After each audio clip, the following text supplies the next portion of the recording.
The next topic is the second part of Compton effect. That in the previous video we have calculated the term for the Compton shift, that was h by m naught c 1 minus cos phi.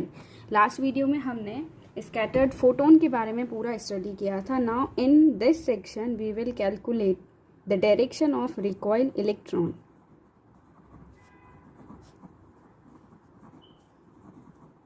Scattering experiment में जब एक photon electron से टकरा रहा है तो after the scattering process photon जो है वो इस डायरेक्शन में जा रहा है और रिकॉइल इलेक्ट्रॉन जो है वो इस डायरेक्शन में आ रहा है. Now in this section we will calculate the direction and the energy of this recoil electron. Okay, so to calculate the direction we will require equation number 3 and the equation number 2. Okay, in the diagram we have already mentioned that scattered photon is going in the direction making an angle phi और scattered electron जो है वो theta angle बनाते हुए निकल रहा है. And if we want to calculate the direction of recoil electron, यानी कि इस प्रकीर्णित इलेक्ट्रॉन की दिशा हमें निकालनी है, इसका मतलब हमें थीटा की वैल्यू निकालनी है. To calculate the value of theta we will require equation number 3 and equation number 2. मैं आपको एक बार फिर से याद दिला दूँ. Equation number 3 was MVC sin theta h nu dash sin phi. It was equation number 3. And the equation number 2 was MVC cos theta is h nu minus nu dash cos phi. Okay, it was equation number 2. अब हमें क्या करना है, theta की value निकालनी. तो हम simply in दोनों इक्वेशन को डिवाइड कर देते हैं. We would get sin theta अपॉन cos theta, that is tan theta is, इन दोनों को डिवाइड किया, MVC से MVC कट हो गया. We would get nu dash by sine phi upon nu minus nu dash cos phi. Okay, यहाँ से हम न्यू डैश को कॉमन ले लेते हैं. We would get nu by nu dash minus cos phi and nu dash. Okay, so ten theta. So this is equation A. अब हमें क्या करना है, we must know the value of nu by nu prime. Now to calculate nu by nu dash we must require an equation जो हमने last video में derive कर ली थी. मैं एक बार फिर से यहाँ मेंशन कर देती हूँ. We would require this equation, nu minus nu dash by nu nu dash is h by m naught c square 1 minus cos phi. एक इस इक्वेशन को यूज़ में लेते हुए हम न्यू बाय न्यू डैश की वैल्यू सब्सटीट्यूट करेंगे. कैसे करना है देखिए, इस न्यू को इधर शिफ्ट कर दीजिए. We would get nu by nu dash upon nu dash is h nu by m naught c square 1 minus cos phi. Rearrange it, we would get nu by nu prime minus 1 equals h nu by m naught c square 1 minus cos phi. Hence nu by nu prime is 1 plus h nu by m naught c square 1 minus cos phi. Okay, now substituting this nu minus nu prime in equation number this A. Okay, so it is our equation number B. Now हमें क्या करना है, equation number B से value यहाँ substitute करनी है. We would get tan theta, that is sin phi upon 1 plus h nu by m naught c square 1 minus cos phi and minus cos phi. Solve the denominator. We would get 1 minus cos phi plus h nu by m naught c square 1 minus cos phi. Taking 1 minus cos phi to common, we would get sin phi by 1 minus cos phi को हमने common ले लिया, हमें मिलेगा 1 plus h nu by m naught c square.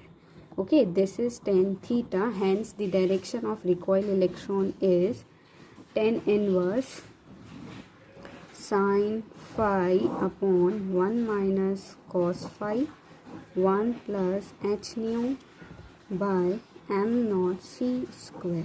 Okay, so direction depend upon the scattering angle and the energy of incident photon. Okay, now our next section is to calculate the energy of recoiled electron. Photon से टक्कर में atomic electron कुछ energy को gain करता है जो उसकी kinetic energy में बदल जाती है. Now we have to calculate the kinetic energy of recoil electron. Okay, what it would be the kinetic energy of recoil electron. देखिए क्या हो रहा है, इंसिडेंट फोटोन जो है वो h न्यू अमाउंट का एनर्जी लेकर आ रहा है. जब ये इससे टकराया तो स्कैटर्ड फोटोन उसमें से h न्यू डैश एनर्जी ले गया. बची हुई जो भी एनर्जी है वो किसको मिली, इलेक्ट्रॉन को. So the kinetic energy of electron would be half mv² होती है काइनेटिक एनर्जी, और वो क्या होगी, इन दोनों की एनर्जी का जो डिफरेंस होगा वो इस इलेक्ट्रॉन को मिला है. So h nu minus h nu dash, that is h nu minus nu dash. Okay, now h nu को आप कॉमन ले लीजिए. So h nu would be, nu को हमने कॉमन ले लिया, 1 minus nu dash upon nu. Okay, this is kinetic energy for the electron, that is half mv². इस equation को हम दे देते हैं equation C. So in this equation we would require nu prime by nu. हमने equation number B में nu by nu prime निकाल दिया था. So using equation B, nu prime by nu would be 1/1 plus h nu by m0c², 1 minus cos phi. Equation number B जो है इसको reciprocal करना पड़ेगा. It would be our equation number D. Now for the simplicity I am taking h nu by m0c² to be alpha. Hence new prime by new is 1/1 plus alpha 1 minus cos phi. This is equation E.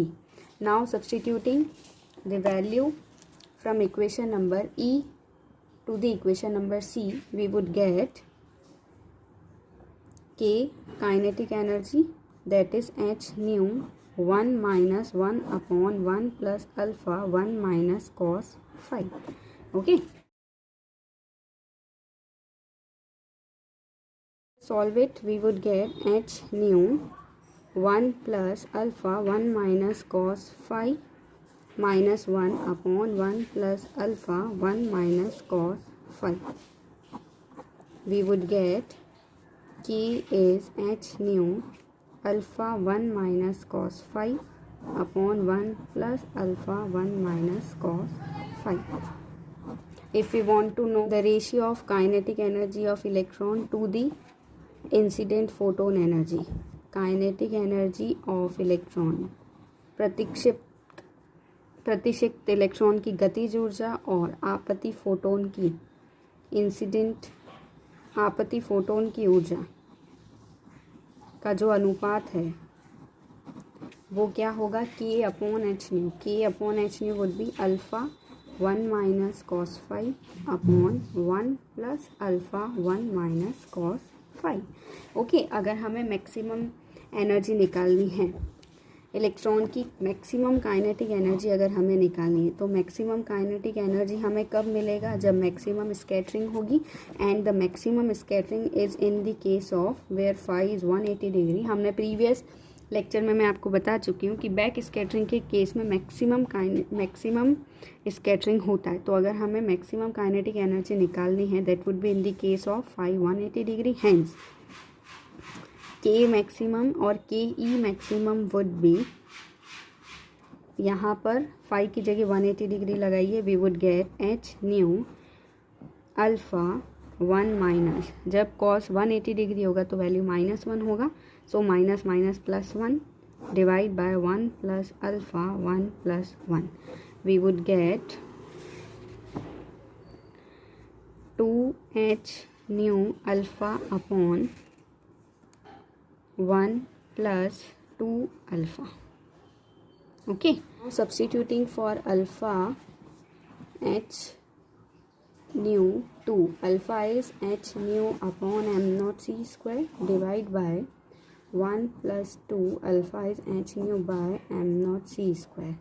Okay, we would get twice of h² new square upon m0c² plus twice of h new. It would be maximum kinetic energy of the recoil electron. Okay. Okay, we can also write it as h square nu square by h nu plus half m naught c square. 2 को अगर हम common ले लें तो maximum kinetic energy का value जो है वो ये हो जाएगा। Okay, if we want to calculate it in terms of Compton wavelength and the wavelength of incident photon, so Compton wavelength is h by m naught c and the wavelength of incident photon would be c by nu. Okay, so substituting nu as c by lambda and h upon m naught c as lambda c, we would get this. Okay.